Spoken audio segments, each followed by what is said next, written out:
February 20th, 2025. My name is David Knox.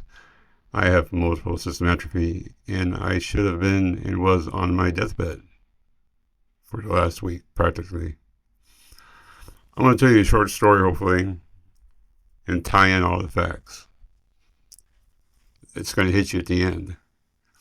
It just now hit me on the way home from Indianapolis from an appointment today. It just hit me, and it's scary. So everyone knows I've been very honest about my condition, open about showing stats and paperwork and everything, anything really. So you know that I was supposed to have surgery. I was supposed to have surgery about a week ago on my left shoulder. Soon to have surgery on the next right shoulder too. After that, and before you have surgeries, you have pre-ops. You're making sure your blood's good. Your X-ray, your chest is clear. The area, no other damage. They're whatever the medical field is doing to prepare for the upcoming surgery. And I had X-rays done at one hospital, Methodist, and I had some X-rays done, before that at Franciscan, which is a major powerhouse, hospital system up here, much bigger than Methodist. And I had a couple high and low things on the blood. Nothing unusual. Blood in my urine, yeah, it happens. Iron, stuff where it's not supposed to be, yeah, that's part of bladder filling, right? But nothing that's gonna hurt me right now. And we see that, like this one right here, results are pretty normal. Just some blood in the urine, no big deal. I got very high CK for creatine, right? Whatever. It's not, doctors are saying it's not necessarily a bad thing right now. So Methodist did 2 X-rays, and clearly their team at reading radiology reports and film and all that, they are much better than Franciscan, much more detailed. They look at the past.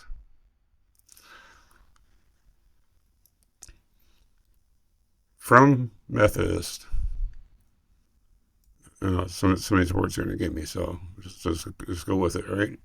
Fibronodular parenchymal changes seen in right upper lung, not described in prior chest X-rays.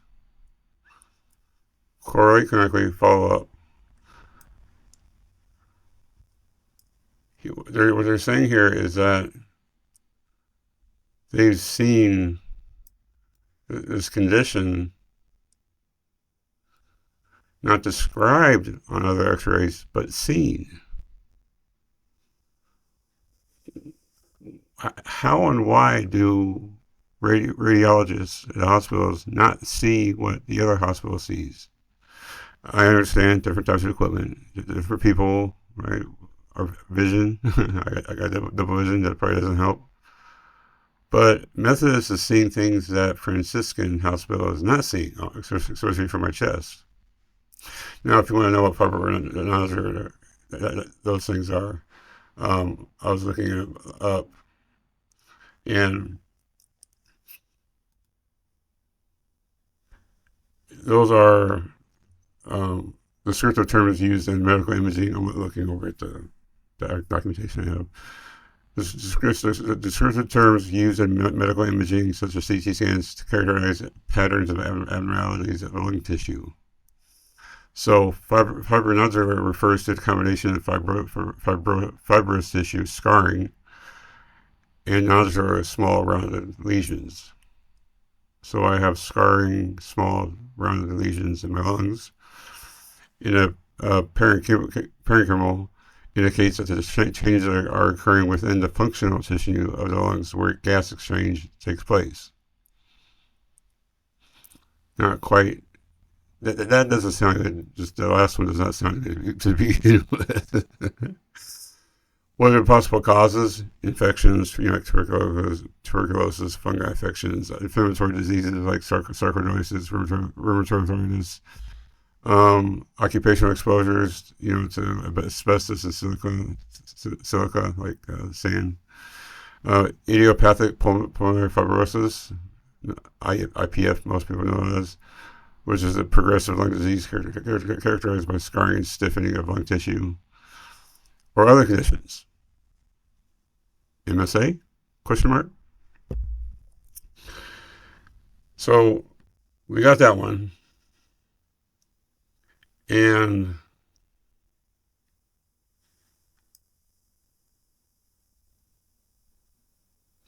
we actually so what happens is I get to the hospital, Methodist Hospital. I'm all prepped for surgery. Everything. I usually still got the iodine and stuff. Completely prepped for surgery, ready to go in. Anesthesiologist comes out because we're going to talk about the MSA. Make sure we're on the same page. Very lovely lady, open minded, lets you speak. And she says, "Do you feel warm?" And I told her, I said, I actually don't feel anything. Like I didn't feel hot or cold or nothing. She saw something that nobody else saw the whole time in the hospital. She takes my temperature, 104.5. At 105, you start your seizure. At 106, you die, more or less. 104.5. Now, the night before, I had some chills for like 1 minute, but the temperature was 98.6 degrees, or it was 98.0. No biggie, right? I mean, passing cold, passing what? It could be anything. It's chills. It could be a draft at the door. Next morning, 98. We get to the hospital, and before they drag me back, 104.5. They run some tests.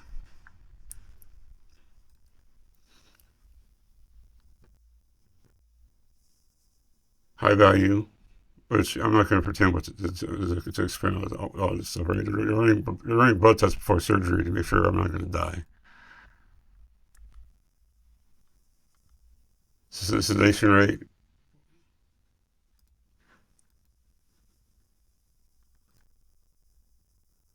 Sodium. See, that's salt. Sodium levels. Like you see in Gatorade. Nothing crazy. Nothing too crazy. So here's the kicker. After the methods, we scrub the surgery because at 104.5, they can only get me down to 102.5. I'm not going to die on the table.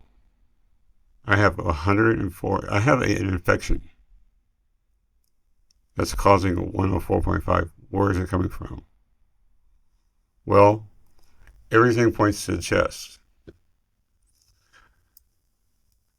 And if you look at so we leave Methodist and go straight to the ER in Franciscan.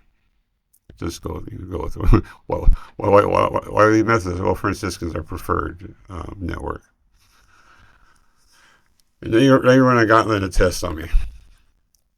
And their x-rays and their CT says some subtle, scattered, ill-defined, increased airspace opacities in the right lower lung field, interlocutory left lower lung field, noted raising the possibility of underlying bilateral lower lobe pneumonia. So, first x-rays were upper lungs, and now we're lower lungs. But the middle is okay.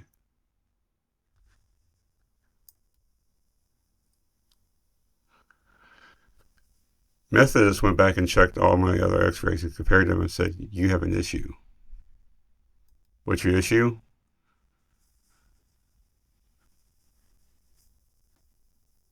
I had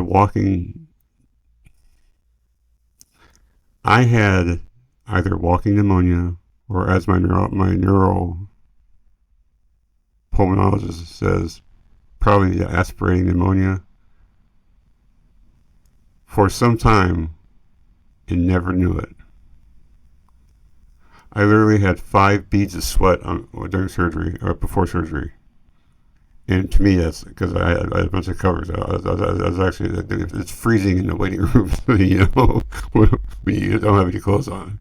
All you have is that gown.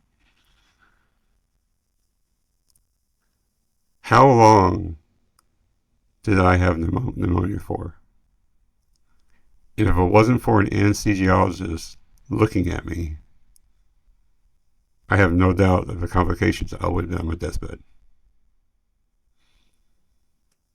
Think about this for a second.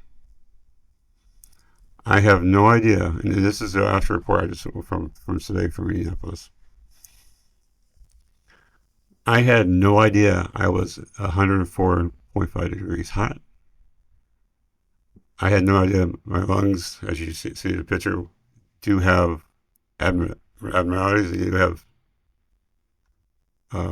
pneumonia, the mucus and stuff in there. I had no cough. I had no fever. And so I only had that fever at the hospital. We kept checking for days and days and days, and no fever after. I didn't have a fever before. It was 98. I felt warm. I had the chills.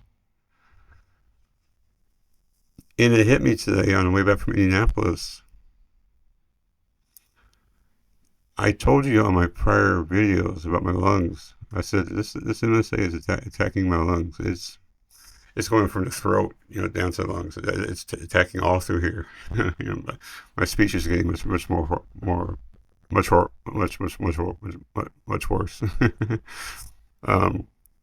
MSA has no chill right now, and I told you, I said, the death of me will be my lungs.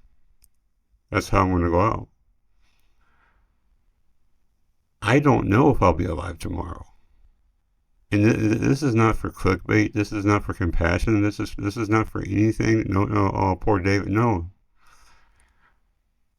My entire lungs are now scarring and inflammation because of what my neural pulmonologist is saying seems to be the aspiration pneumonia that my body is not even detecting.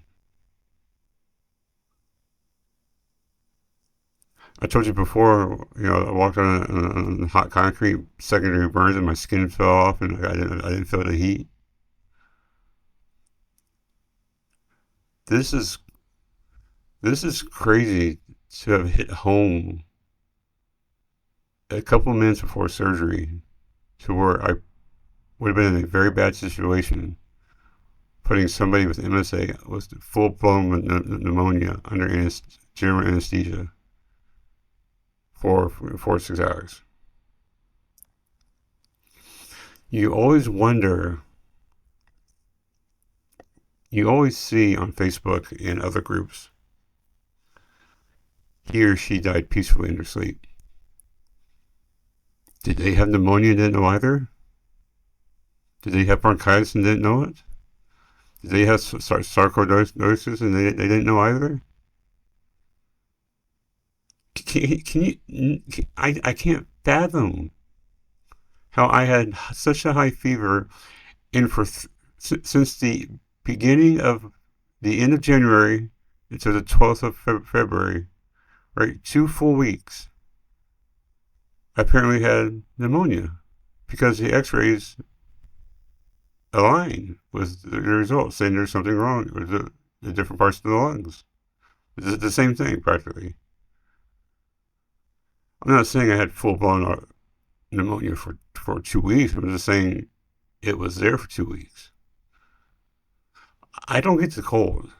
I do not get the common. I never remember ever getting the common cold. I never remember ever getting the flu. Every time I get the flu shot, I get sick. I don't get the flu shot. I even got the pneumonia shot a couple years ago. Now, I don't know if that pneumonia shot is good for aspiration pneumonia.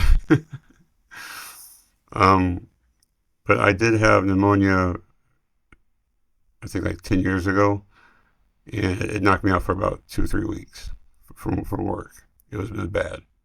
You know you had pneumonia because you go out in cold air, and cold air wreaks havoc on your lungs, and you'll be on your hands and knees because of cold air in the wintertime, like here.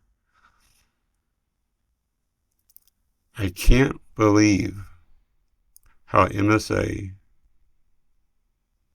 made my body not recognize any symptom of pneumonia. Zero. Until I was on a surgical bed. So when you read in these social groups about, he or she passed, and did they even know why? Was it? I mean, of course it was MSA, right? Of course it was MSA.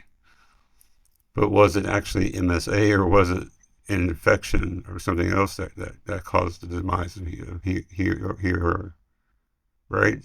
That's the question. I don't know. You start thinking about this differently now. If 104.5 can't even make me sweat, that's pretty hot. If 104.5 can't get me to sweat to pay attention that something's wrong, how do I know I'm going to be sick? How do I know when I am sick again? How do I know how bad it is? Because I'm a person who likes to ignore things. Oh, it'll get better, whatever. How how do I know that I'm not sick right now again with aspiration pneumonia, and I'm not going to die tonight because it's so bad that my body just isn't picking it up?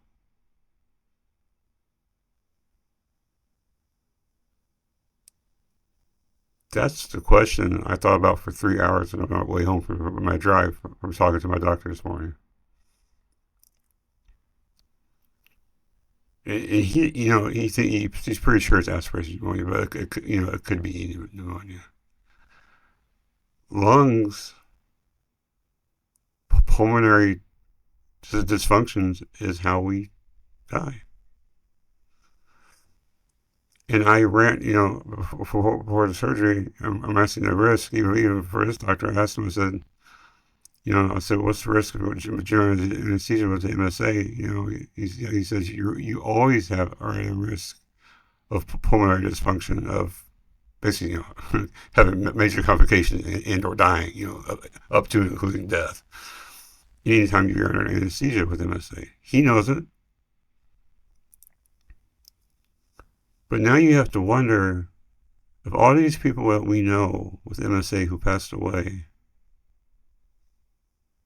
was it because their body simply did not pick up the symptoms? It didn't show the sweating, the temperature, the inflammation. I mean, maybe it makes you wonder now. What how exactly they actually died? Was it actually MSA or something that pushed over the border? So, from the heart,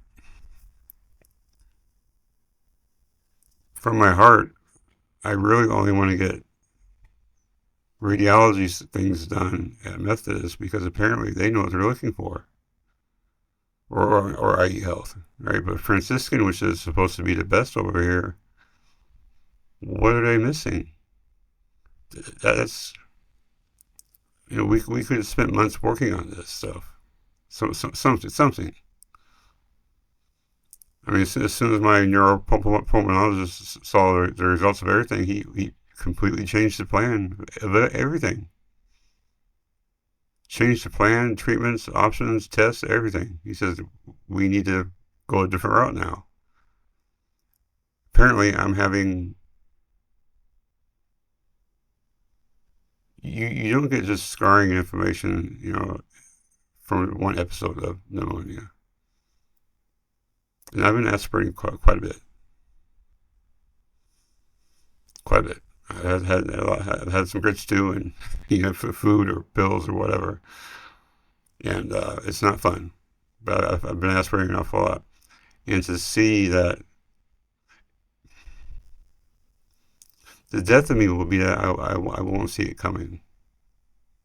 With MSA, the death of me will be I will not see this coming, because as men we're strong, we're mighty, we're macho. um, but please be aware, question things. If you have a facility in your area that takes better X-rays and CTs than other, go there, and it's in your insurance. Go there. Methodist is a much longer drive than Franciscan, but that's okay. After this, all I want is Methodist X-rays and CTs and MRIs. I don't trust the other ones except for IU Health. You need to double check and ask questions because the little things add up, right? Your immune system be wreaking havoc because of all the medication we're on will let this pneumonia develop very easily. And I'm sure there's people out there like Sarah, Sassy Sarah. She understands the risk of the lungs, which is why we have a mask when we went to her house. She provides masks for anyone who comes to her house. She knows. Daisy does. One of her lungs is part of it is gone because of MSA. Right? Well, we all have slightly different lung issues, like the three of us. And mine seems to be number one cause of death is instant death for MSA. Number two, aspiration pneumonia. Good job, Dave. You somehow pushed yourself in the number two category. So again, this is not a poor me. I'm not scared of what happens next. I just never going to see this coming out of right field. If your body, like right now, it's my feet aren't even cold, and I'm downstairs on the bi-level in the computer room with tile flooring. My feet should be freezing right now because how cold it is outside, right? I don't feel cold or warmth or anything.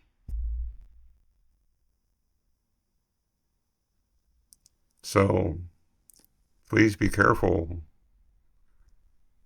This is ludicrous, ridiculous that your body can't capture certain things. It doesn't hit the brain. The sensations that you're sick and going to die. So please be careful. Double check things before you especially have surgeries. If it hurts, question it. Even if it's not MSA, question it. If you got Medicaid, it's probably free. Medicare, mostly free. I know insurance costs money, but there's nothing wrong with having things checked out. Because apparently there's some very nice individuals at Methodist Hospital that went backwards and looked back in time at x-rays and saw a pattern here, which rose to our concern. Now we're trying to fight this off. So, now we're going to try for some breathing machines and stuff like that. And I'll have another video about what the future is going to have, but we're going to have a whole bunch of new stuff because of this aggressive aspiration pneumonia. It seems to have been happening more than just once, at least over the last few months. So, again, it's not poor me, but I thank you for the video. Any comments, any feedback, please let me know. Just comment. I'll try my best to reply. I've been traveling a lot the last 2 weeks for medical, so forgive me. And it does take time to recoup from really anything that medical stuff, even long trips. It takes time. So pray for you, pray for myself. Sleep well, but definitely take care of these things when you see them. And I will see you in the next video. I thank you. Bye-bye.